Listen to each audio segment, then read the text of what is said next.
نہیں ہوں۔ ناظرین، ایک دفعہ سیدنا ابراہیم علیہ السلام کی ساری قوم کسی تہوار کو منانے کے لیے شہر سے باہر اکٹھی ہوئی تھی۔ انہوں نے حضرت ابراہیم علیہ السلام کو بھی اس تہوار میں بلایا، لیکن وہ ان لوگوں کی بت پرستی کی وجہ سے بیزار تھے، اس لیے ان کے ساتھ نہ گئے۔ جب ساری قوم تہوار منانے کے لیے شہر سے چلی گئی تو شہر میں صرف سیدنا ابراہیم علیہ السلام ہی رہ گئے۔ ایسے میں انہیں موقع مل گیا کہ وہ اپنی قوم کی سب سے بڑی عبادت گاہ میں پڑے بتوں کو توڑ سکیں۔ لوگوں کی غیر موجودگی میں سیدنا ابراہیم علیہ السلام بت خانے میں کلہاڑا لے کر داخل ہوئے، جہاں ان کی قوم نے میلے پر جانے سے پہلے ان بتوں کو تیار کیا تھا اور ان کے سامنے طرح طرح کی اجناس بطور نظر رکھی تھی۔ اللہ تعالیٰ نے سورہ صافات میں اس واقعے کو بیان کیا ہے۔ سورہ صافات کی آیت نمبر 91 سے 93 تک کا ترجمہ ہے۔ وہ چپکے سے ان کے معبودوں کے پاس گیا، پھر کہا، کیا تم کھاتے نہیں؟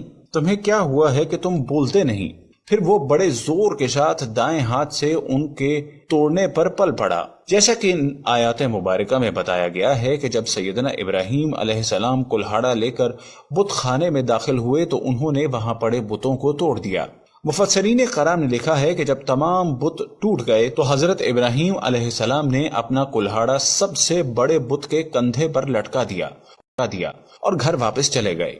شام کو جب آپ علیہ السلام کی قوم کے لوگ تہوار منا کر واپس آئے تو حسب روایت سب سے پہلے اپنے خداؤں کے پاس پہنچے تو دیکھا کہ سب کے سب اوندھے پڑے ہیں۔ یہ منظر دیکھ کر ان میں کوہرام مچ گیا اور وہ اس شخص کو تلاش کرنے لگے جس نے ان کے خداؤں کو پاش پاش کیا۔ قرآن کریم میں حکم ہے کہ جب اہل بابل نے بتوں کو توڑنے والے کی تلاش شروع کی تو بہت سے لوگوں نے کہا کہ یہ کام ابراہیم کا ہی ہو سکتا ہے، کیونکہ وہ ہمارے خداؤں سے بیزار پھرتا ہے۔ لوگوں کی اس گواہی پر سیدنا ابراہیم علیہ السلام کو بلا کر پوچھا گیا، اے ابراہیم، ہمارے معبودوں کے ساتھ تم نے کیا کیا ہے؟ جس پر سیدنا ابراہیم علیہ السلام نے اپنی مشرک قوم کو جواب دیا، یہ سب ان کے بڑے بت نے کیا ہوگا، اگر وہ بولتے ہوں تو ان سے پوچھ لو۔ جب ان کی قوم نے یہ جواب سنا تو محفل میں کھڑے لوگ ایک دوسرے کو دیکھنے لگے اور سط نیچے جھکا کر کہنے لگے کہ تم جانتے ہو یہ بولتے نہیں ہیں۔ لوگوں کا یہ جواب سن کر سیدنا ابراہیم علیہ السلام نے ایک بار پھر اپنی قوم کو سمجھایا کہ جو اپنی مدد نہیں کر سکتے، بول نہیں سکتے، سن نہیں سکتے، وہ تم لوگوں کی مدد کیسے کریں گے؟ اللہ ایک ہی ہے اور وہی عبادت کے لائق ہے۔ توحید کا درس سن کر ان مشرکوں کو اور غصہ آیا اور انہوں نے سیدنا ابراہیم علیہ السلام کو اس جرم کی سزا دینے کا فیصلہ کیا تاکہ آئندہ کوئی بھی بتوں کی بے حرمتی کا نہ سوچے۔ سورہ صافات میں ارشاد باری تعالیٰ ہے، انہوں نے کہا، ابراہیم کے لیے ایک مکان بناؤ، پھر اس کو آگ میں ڈال دو۔ پس انہوں نے اس سے داؤ کرنے کا ارادہ کیا، سو ہم نے انہیں ذلیل کر دیا۔ ناظرین، جیسا کہ ان آیات سے پتہ چلتا ہے کہ سیدنا ابراہیم علیہ السلام کو آگ میں ڈالنے کی سزا تجویز ہوئی اور اس پر عمل درآمد کے لیے نمرود نے بڑی خندق کھودنے کا حکم دیا، جسے قوم کے لوگوں نے مقدس کام سمجھ کر کیا۔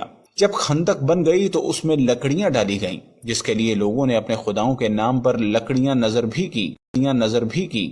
جب خندق لکڑیوں سے بھر گئی تو اس میں آگ لگائی گئی۔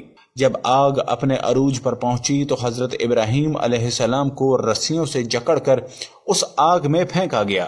اس منظر کو دیکھنے کے لیے تمام مشرک اکٹھے ہوئے تھے۔ اس موقع پر حضرت ابراہیم علیہ السلام نے کہا، ہمیں اللہ ہی کافی ہے اور وہی بہترین کارساز ہے۔